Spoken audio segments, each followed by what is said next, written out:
Hey, what's going on, everyone? This is your boy, the Bengal Dragon, Blind Man Reviews. Make sure to hit that like, subscribe, and bell notification buttons, as all your support really helps this legally blind YouTuber remain motivated to continue making a variety of different type of videos on both these channels, and through the YouTube algorithms would help these channels grow. Right, so spoiler ahead, if you have not watched the Superman 2025 movie, turn back now because I am going to review that movie briefly and include some spoilers as well.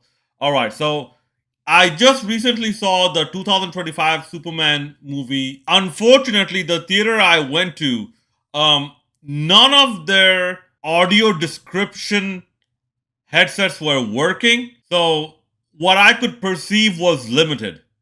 But I heard that there were some visual storytelling elements as well, like, like such as, I mean, I found out through my YouTube friend Urza Titanium Wins video that there were some comedic parts involving the Green Lantern version that they have in this movie.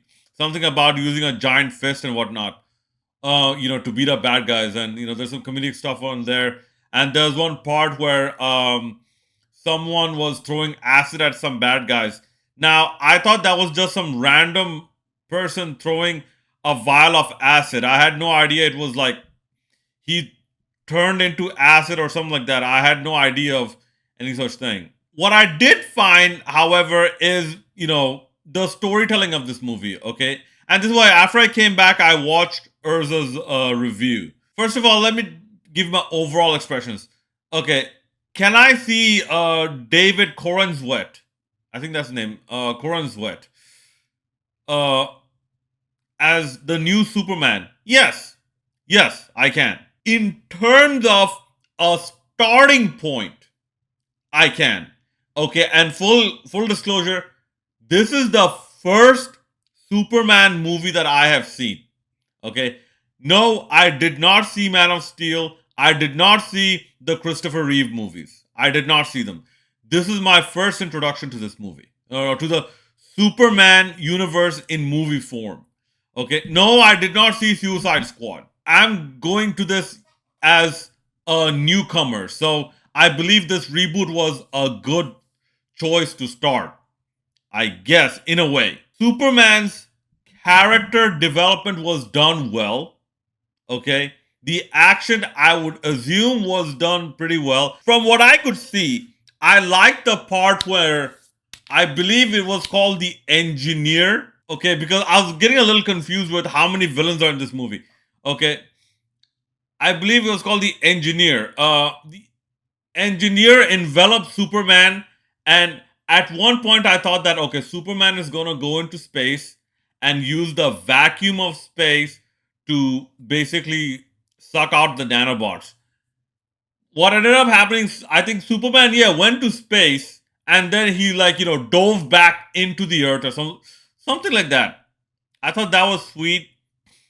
Then there was a fight between Superman and, apparently, this was Ultraman. I thought Ultraman was something different. I thought this was Bizarro. I'm like, sweet, you're gonna have Superman and Bizarro in the same movie. Cool. Their fight was alright. Now, Superman's storytelling, in terms of who he is in this universe, he's essentially, oh good lord, he is John Cena, but with much better acting skills and much better character depth. But in the Superman universe, I think it works out.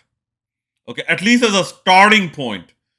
Okay, because Superman is supposed to essentially be like, this all loving, all forgiving type of hero, at least to start with, which I think is a plus and a minus in this movie. Because listen, if you're going to start a series, a start of a superhero, I think this is a good start. However, James Gunn has to be very careful on where they take this character's development next. You cannot have an all loving, all forgiving superhero all the time. There has to be instances where Superman shows an angry side to him. And me personally, this is why I love the story of Injustice 2. It shows a darker side to Superman. It shows that Superman has a limit to his patience and tolerance. And it also shows why Superman, at least in this current form, is not leader material. Because what does a leader need to do? Sometimes a leader needs to make difficult, no, not sometimes. Many times a good leader needs to make difficult decisions. Yeah, I'm trying to put some elements of realism in a fictional universe, but this is how relatability works. If you put only like non-relatable stuff in fiction, it's not gonna work. I'm like, okay, why does this matter to me? See, this is why something like The Last of Us and The Last of Us Part 2, okay, in terms of storytelling, falls so short of something like God of War 8, 2018 and God of War Ragnarok, because 2018 and Ragnarok, given that even though it is in a Norse mythology, okay, a Greek god in Norse mythology, the storytelling that they did is very relatable. The character development. Same way, in this movie, okay, Superman started off, okay, in a very good way, in a way that is relatable, but when they develop the character, they need to show those exceptional moments where Superman makes difficult decisions, where Superman shows a darker side to him. Okay, it's a rebooting of a series, and I will say it's a good, very not very good. It's a decent start to Superman's character. Speaking of Superman's character, in this movie at least, Superman essentially has an identity crisis. It is shown to be connected to basically his parent or his childhood. Okay? His connection to his parents. Because his Kryptonian parents told him half of one message. His human parents, basically reinforced what his Kryptonian parents told him. The first half of the message. The second half of the message, okay, that's where you saw Superman or Clark Kent, show confusion. And that's where the human parents reinforced his belief in the first half of the message. Okay, because that whole thing about the rest of the message, it was leading in everyone can see it from a mile away. Okay, it was leading to Act 3. It was leading to his comeback. That was executed decently enough, but keep that second part of the message in mind. Okay, years down the line, if Superman ever turns evil, that part will become significant. That ruling over the world, that part will become significant. Dive a bit more to Superman's character, okay? That argument that Superman was having with Lois Lane?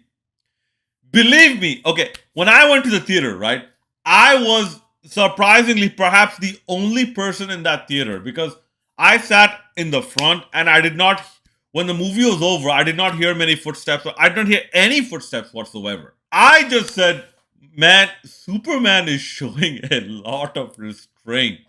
Okay? Superman is trying to answer a question, and Lois Lane is acting so rude, like basically talking over him, not letting Superman finish, like basically like not even showing the basic level of human decency that when someone is talking, okay, let them finish and then you talk. You know what? Kudos to Superman. Kudos to Superman for showing that restraint. But maybe a bit too much. That was a bit of a problem I had with this movie. Like Superman showed a bit too much compassion and crying. He needed to show a little bit of anger, and I did not notice that emotion done that much in this movie. It's still a decent portrayal, but I would have added a little bit of anger to make his portrayal even more complete. Just a little bit to show you that Superman, just like everyone else, does get angry. Okay? And when Superman said that humanity is his greatest strength and all that, it can be Lex Luthor's strength as well. Yeah, part of what makes us human is also anger, rage. Superman did not show that. Okay, hopefully in the future movies he will start to show that. Okay, and actually this anger and rage and whatnot, this is what made the storytelling of Avengers, Civil War and Infinity Wars then game. This is what made it so good. It showed the psychological limits of superheroes, that even superheroes have human emotions. And speaking of human emotions, let's now move on to Lex Luthor. Okay. Lex Luthor, I will say this, apart from David Corenswet, if anyone did a phenomenal job of acting, it is Lex Luthor and Mr. Terrific. Okay? Mr. Terrific, like, I think he was just awesome, but I'll get to him a little later. Lex Luthor, his emotions were on point, his voice deliveries were on point, his body language was on point, everything was on point, except, in my opinion, except his vocal tone. This is just a subjective opinion for me. I wanted Lex Luthor to be played by someone who has a deeper voice. This is because deeper voices usually are associated with power, authority, sometimes even intelligence, and an overall aura of dominance. That's the only thing I would change with Lex Luthor.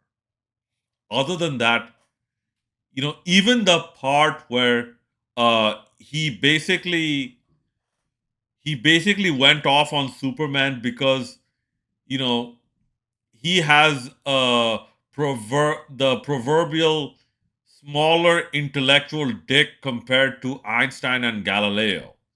Okay, even that part, like as silly as that is, I mean, yeah, it was executed well. Mr. Terrific, I don't know who played him, but his role was actually done very well also.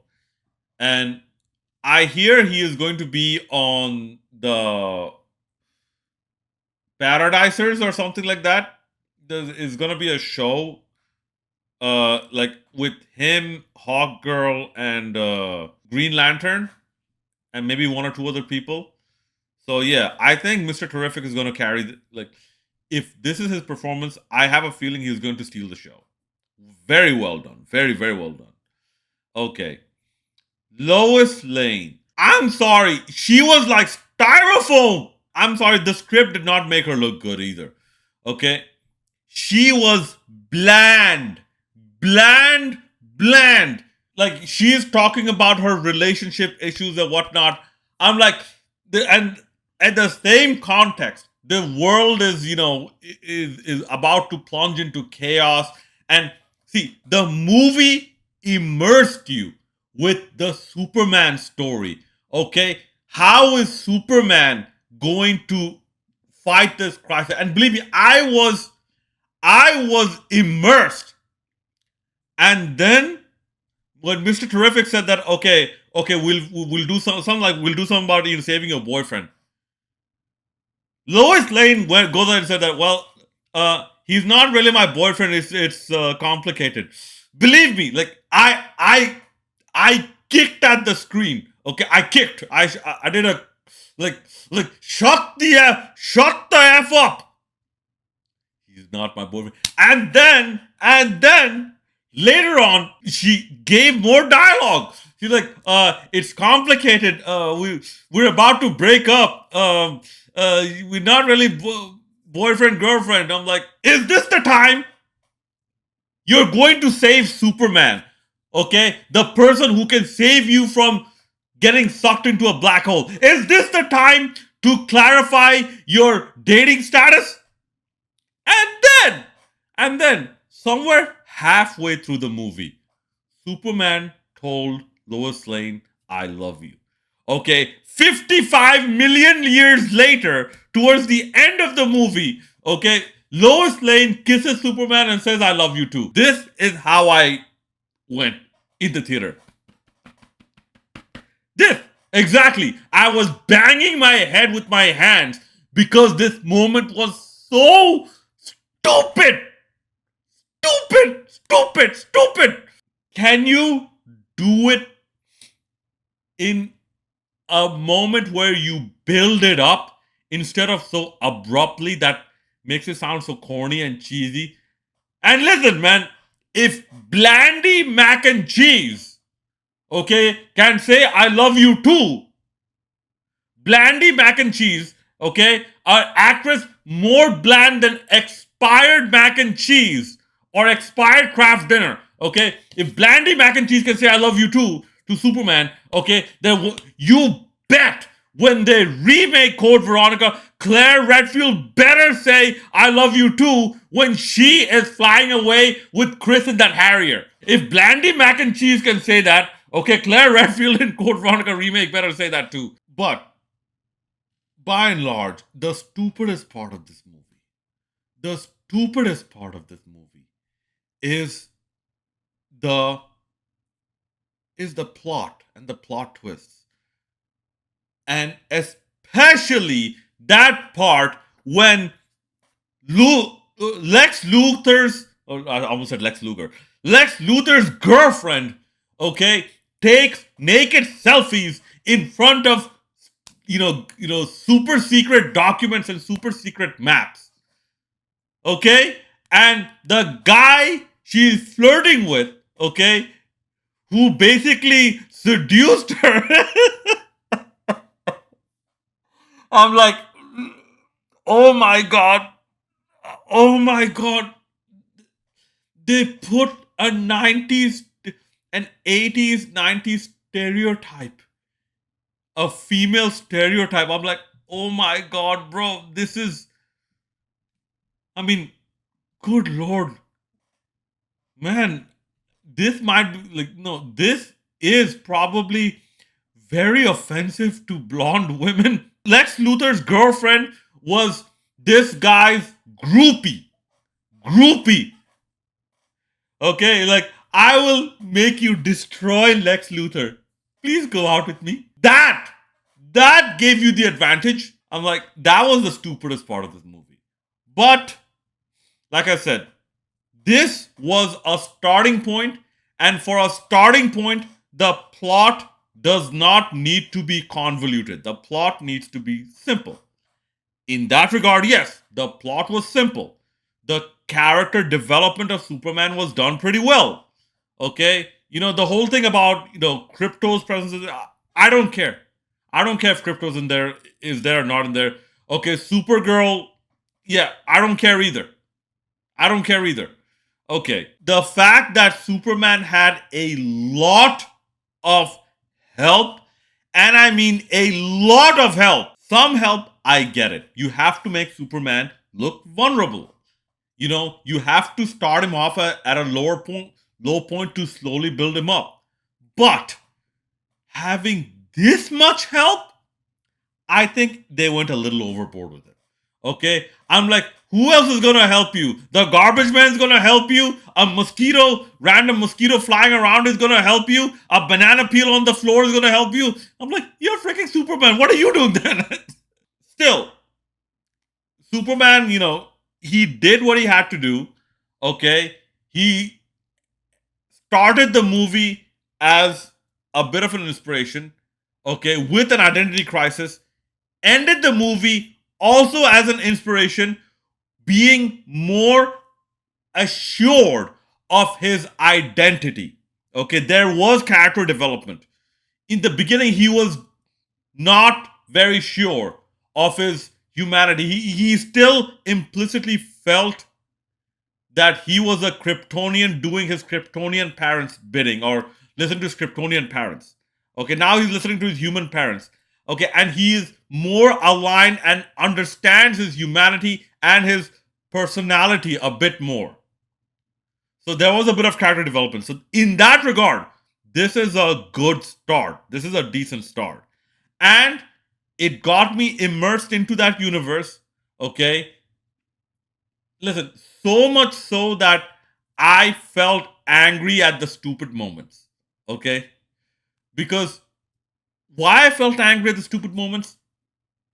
It broke me from my immersion. It broke the immersion I had in the universe, in the Superman universe. So, in that regard, this was done well. Overall, I will give it a 7.25 out of 10. If you want to get into this universe, yeah, definitely go watch this movie. Okay. I don't know how it is compared to other movies, but James Gunn, if he's going to restart this universe, it is a good movie. Okay. There is one point that I'm informed that someone wants to really highlight. Okay? So stick around and I'm going to bring in that guest. This side of return, Polycritic the Bombastic. And now I will tell you the most important part of this movie. It is not the Superman, it is not the Lex Luthor, it is the Indian person. You remembering in beginning part of this movie? Indian person from Jai Hindpur.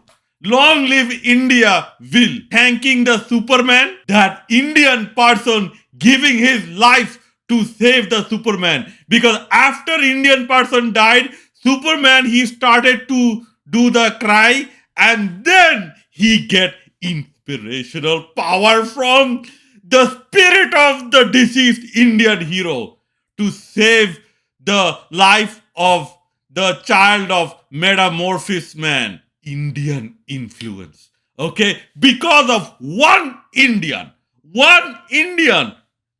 Superman from dead franchise, it now resurrect one of the biggest box office opening movies of 2025. One Indian person. Superman, he will owe everything to sacrifice of one Indian hero. Okay? It's not Superman, it's not Ultraman, it is Indian man.